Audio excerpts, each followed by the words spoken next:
வணக்கம் மக்களே. சாயங்காலம் ஆகிட்டுனா நம்மளுக்கு டீயோட காஃபியோட ஏதாவது திங்கணும்னு வாய் நம்மன்ட்டு வரும். அந்த சமயத்தில் நம்மளுக்கு எப்பவும் கடையில் போய் நம்மளுக்கு வாங்கிட்டு இருக்க முடியாது. வீட்டில் செஞ்சு சாப்பிட்டா ரொம்ப திருப்தியாக இருக்குமே அப்படின்னு தோணும். அந்த சமயத்தில் நம்மளுக்கு கை கொடுக்குறது இந்த கடலை மாவு தான். கடலை மாவு கொஞ்சம் எடுத்துக்கோங்க.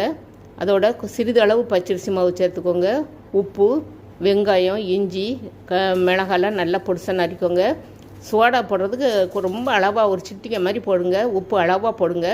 எண்ணெயை காய வச்சுட்டு இந்த மாதிரி போண்டாவும் இல்லாமல் பக்கடாவும் இல்லாமல் நல்லா கிள்ளி போட்டுருங்க. கிள்ளி போட்டு நல்லா அது முருகு வேக விட்டு அந்த நீங்கள் எடுத்துருங்க. இது ரொம்ப சூப்பராக இருக்கும். கடையில் வாங்குறத விட இது நம்மளுக்கு கால்வாசி கூட செலவழியாது பாருங்க பைசா.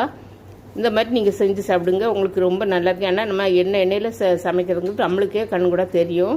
இப்போ இது செஞ்சு பாருங்கள். இது படைப்பு பிடிச்சிருந்தா ஒரு சப்போர்ட் பண்ணுங்கள். ஒரு சப்ஸ்கிரைப் பண்ணி போடுங்க. ஒரு லைக்கை பண்ணி போடுங்க. இது ரொம்ப ஈஸி தான், செய்து கொண்டு கஷ்டம் கிடையாது.